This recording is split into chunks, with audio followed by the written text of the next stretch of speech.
P James കൂടി നമ്മളോടൊപ്പം ചേരുന്നുണ്ട്. വി എസിൻ്റെ രാഷ്ട്രീയ പോരാട്ടത്തിൽ തിരുവനന്തപുരത്ത് കുറെ കൂടി അടുത്തു നിന്ന് കാണാൻ അവസരം കിട്ടിയിട്ടുള്ള ഒരാൾ കൂടിയാണ് Shri P James. Shri P ജെയിംസിലേക്ക് വരുന്നതിന് മുമ്പ് ഒറ്റ കാര്യം കൂടി ഞാൻ പറഞ്ഞു കൊള്ളട്ടെ. പ്രധാനമന്ത്രി നരേന്ദ്രമോദിയുടെ അനുശോചനം ഇപ്പോൾ വരുന്നുണ്ട്.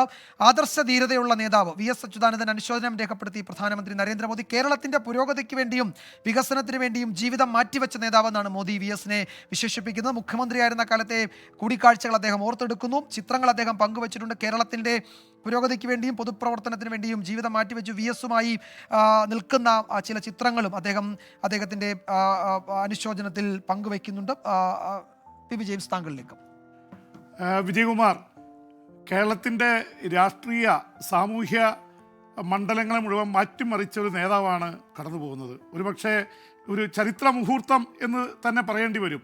കാരണം ബി എസുമായിട്ട് ഇപ്പോൾ വിജയകുമാർ പറഞ്ഞ പോലെ ഒരു 30-35 വർഷം ബി എസുമായിട്ട് പത്രപ്രവർത്തന രംഗത്ത് പ്രവർത്തിക്കുമ്പോൾ അടുത്ത് പ്രവർത്തിക്കാനായിട്ട്, അല്ലെങ്കിൽ അദ്ദേഹത്തിൻ്റെ ഒരു പത്രപ്രവർത്തന നിലയിൽ, സാധാരണ രാഷ്ട്രീയക്കാരും പത്രപ്രവർത്തകരും തമ്മിലുള്ള ബന്ധം എന്ന് പറയുന്നത് ഇണങ്ങിയും പിണങ്ങിയുള്ള ബന്ധമാണ്. പക്ഷെ ഒരുപക്ഷെ ഞങ്ങളെപ്പോലുള്ള മാധ്യമപ്രവർത്തകർക്ക് വളരെ അടുത്ത് നിന്ന് പ്രവർത്തിക്കാൻ കഴിഞ്ഞ, അല്ലെങ്കിൽ എഴുതാൻ കഴിഞ്ഞ, അദ്ദേഹത്തെ വിമർശിച്ച് എഴുതിയിട്ടുണ്ട്.